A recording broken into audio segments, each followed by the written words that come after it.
Hello guys. तो अगर आप एक कंटेंट राइटर या ब्लॉगर बनना चाहते हैं और आप इसके लिए सीरियस हैं तो ये वीडियो आपके लिए है। तो most of the new bloggers and content writer जो होते हैं तो वो क्विक टिप्स एंड ट्रिक्स को के लिए सर्च करते हैं अपनी राइटिंग स्किल्स को इम्प्रूव करने के लिए। तो ये एक अच्छी बात है, लेकिन इस तरह की जो टिप्स या ट्रिक्स होती हैं तो इनको मैं एक्सटर्नल फैक्टर बुलाता हूँ, क्योंकि ये आपकी जर्नी में 20 से 30% कंट्रीब्यूट करती हैं। तो अगर आपको एक successful and expert content writer बनना है तो सबसे पहले आपको कुछ बिहेवियर हैं जो आपको डेवलप करने होंगे एंड अपनी कुछ हैबिट हैं, अपना रूटीन जो है वो आपको डेवलप करना होगा पहले। तो आज इस वीडियो में हम ऐसे ही 7 बिहेवियर्स की बात करेंगे जो एक कंटेंट राइटर या एक ब्लॉगर को डेवलप करने चाहिए अगर वो एक लॉन्ग एंड सक्सेसफुल करियर चाहते हैं। तो चलिए बिना किसी डिले के वीडियो स्टार्ट करते हैं। तो फर्स्ट पॉइंट है develop a writing habit and routine. अच्छा, अगर आप वीक में एक दिन जिम जाते हैं तो क्या आप इससे अपनी फिटनेस या अपनी बॉडी बिल्ड कर सकते हैं? नहीं। मान लीजिए आपको एक प्रोफेशनल क्रिकेटर बनना है, लेकिन आप मंथ में 2 या 3 दिन ही क्रिकेट की प्रैक्टिस करते हैं, तो क्या आप एक अच्छा प्रोफेशनल क्रिकेटर बन पाएंगे? नहीं। अगर आपको अपनी स्किल्स को इम्प्रूव करना है तो आपको उसके लिए काफ़ी प्रैक्टिस करनी होगी एंड उसको आपको एक हैबिट बनाना होगा अपने डेली रूटीन में। ऐसे ही आप राइटिंग के साथ भी है। तो अगर आप एक सक्सेसफुल कंटेंट राइटर बनना चाहते हैं तो पहले आपको एक राइटिंग हैबिट को डेवलप करना होगा। जैसे कि अगर मान लीजिए आपको कभी भी दिन में 10 मिनट का टाइम मिलता है तो आप ट्राई कीजिए कि आप उसमें कुछ ना कुछ लिखें। तो आप स्मॉल गोल सेट करने से स्टार्ट कर सकते हैं। जैसे कि आपने गोल सेट कर लिया कि मुझे एक वीक में पर डे 100 वर्ड्स लिखने हैं। तो आप उस एक वीक आप रोज़ जब भी आपको टाइम मिले 100 वर्ड्स आप टाइप कीजिए और फिर आप उसको अचीव कर लो तो नेक्स्ट वीक आप फिर 100 वर्ड्स और बढ़ा दो, फिर आप 200 वर्ड्स आपको एक वीक तक लिखना है। तो ऐसे आप अपने लिए गोल को इंक्रीज करते जा सकते हैं। अपने लिए आप एक राइटिंग रूटीन भी आप क्रिएट कर सकते हैं। जैसे कि मान लीजिए आपकी डे जॉब है तो आप मॉर्निंग में अगर आप अर्ली मॉर्निंग में उठ जाते हैं तो मॉर्निंग में आप 30 से 40 मिनट आप टाइम अपने लिए निकालिए और उस टाइम पे आप कुछ भी राइटिंग कीजिए।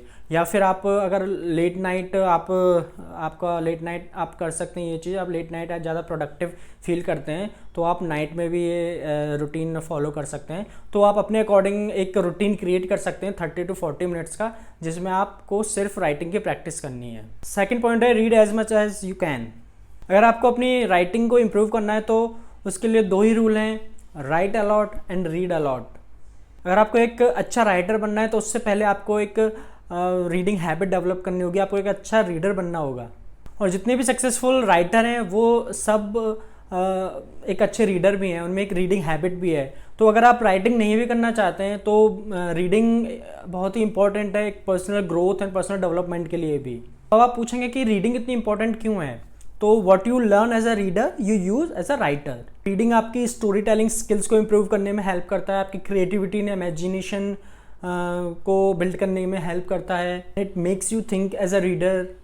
और जब भी आपको एक बुक पढ़ते हो तो आप हमेशा फोकस कीजिए कि कैसे उस राइटर ने एक वर्ड्स को एंड सेंटेंसेस को एंड पैराग्राफ्स को कैसे स्ट्रक्चर किया है एंड किस वे में उन्होंने उस राइटिंग को पोर्ट्रे किया है। तो रीडिंग को आप अभी से एक अपनी हैबिट बना लीजिए और दिन में आप 20 से 25 या 30 मिनट्स जितना भी आपको टाइम मिले आप एक बुक लीजिए और उस बुक को पढ़ना स्टार्ट कीजिए। थर्ड पॉइंट है treat writing as a job. तो राइटिंग को आपको एक जॉब की तरह ट्रीट करना होगा, अपना पूरा कमिटमेंट आपको देना होगा। आपको इसको एक हॉबी की तरह नहीं लेना है अगर आप एक एक्सपर्ट कंटेंट राइटर बनना चाहते हैं तो इमेजिन कीजिए कि आपकी एक डे जॉब है और आप अगर महीने में 1 या 2 दिन ही जॉब पे जाते हैं तो क्या होगा? आपको फायर कर दिया जाएगा। तो सेम राइटिंग के साथ भी अप्लाई होता है। तो अगर आपको उसमें अच्छा बनना है, आपको एक सक्सेसफुल कंटेंट राइटर बनना है तो आपको कंसिस्टेंट रहना होगा अपनी राइटिंग के साथ। Point number 4, think before you right. बहुत सारे लोग ये शिकायत करते हैं कि उनको एक किसी भी आर्टिकल को लिखने में या ब्लॉग को लिखने में उनको काफ़ी टाइम लगता है।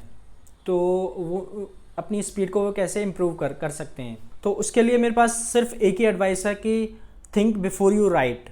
मीन्स तो आपको ऐसा नहीं करना जैसे कि आपके दिमाग में कोई टॉपिक का आइडिया आया तो आपने अपना लैपटॉप ओपन किया और आपने लिखना स्टार्ट कर दिया, तो 1 या 2 लाइन लिखने के बाद फिर आप स्टॉप हो जाओगे, क्योंकि आपके दिमाग में जो थॉट हैं वो काफ़ी सारे थॉट आना स्टार्ट हो जाएगा और आप फोकस नहीं कर पाओगे कि कौन सी लाइन लिखें, कैसे उसको फॉर्म करें, कैसे स्ट्रक्चर में रखें। तो इससे आपकी जो स्पीड है वो स्लो हो जाएगी और आपको काफ़ी टाइम लगेगा एक आर्टिकल को लिखने में। तो इसका एक ही सोल्यूशन है, तो थिंक कि what you are going to write. तो पहले आप अपना एक टॉपिक सेलेक्ट कर लीजिए, टॉपिक को आपने लिख लिया, फिर उसकी आप एक आउटलाइन ड्राफ्ट कीजिए कि आपको कौन कौन से पॉइंट उस आर्टिकल के अंदर या ब्लॉग के अंदर मेंशन करने हैं।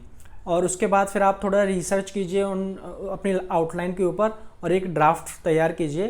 तो जब आप एक आउटलाइन पे काम करेंगे तो आपका पूरा फोकस रहेगा कि मुझे इन 5, 6 या 7 पॉइंट्स के ऊपर ही फोकस करना है। Point number 5, focus on quantity over quality.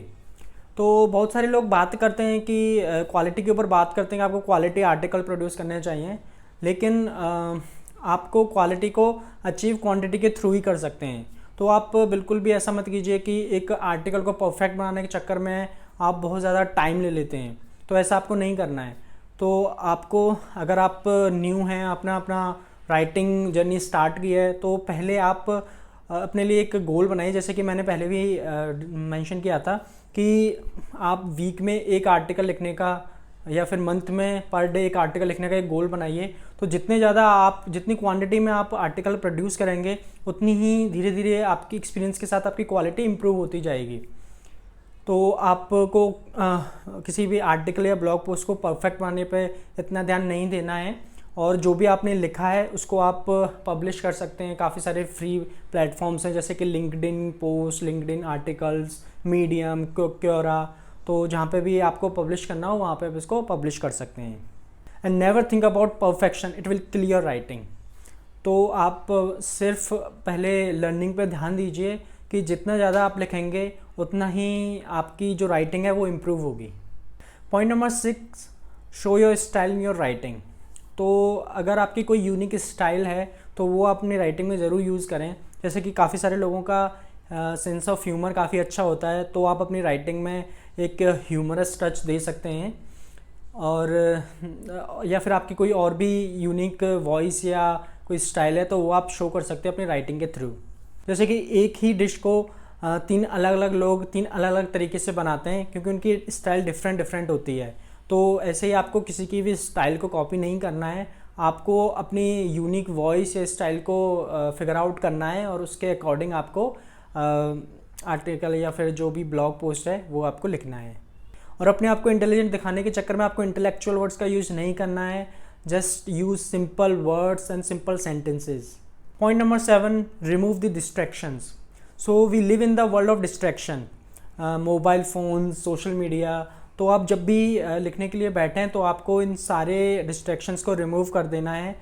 जैसे कि अपने मोबाइल फ़ोन को साइलेंट पर रख दीजिए, सोशल मीडिया टैब जो है वो आप उसको क्लोज़ कर दीजिए। जैसे कि मान लीजिए आप एक आर्टिकल को, आपके दिमाग में आर्टिकल का टॉपिक का आइडिया आया, आपने आउटलाइन वगैरह सब कुछ क्रिएट कर लिया है और अब आप आर्टिकल को लिखने के लिए अब आप बैठे हैं, तभी आपके एक फ्रेंड का आपके मोबाइल पे मैसेज आ जाता है और आप उस मैसेज को चेक करते हैं और फिर आप उसे चैटिंग करने लग जाते हैं। तो इससे आपको लगता है कि 5-10 मिनट की चैटिंग करने से क्या ही होगा, लेकिन it kills your attention and focus.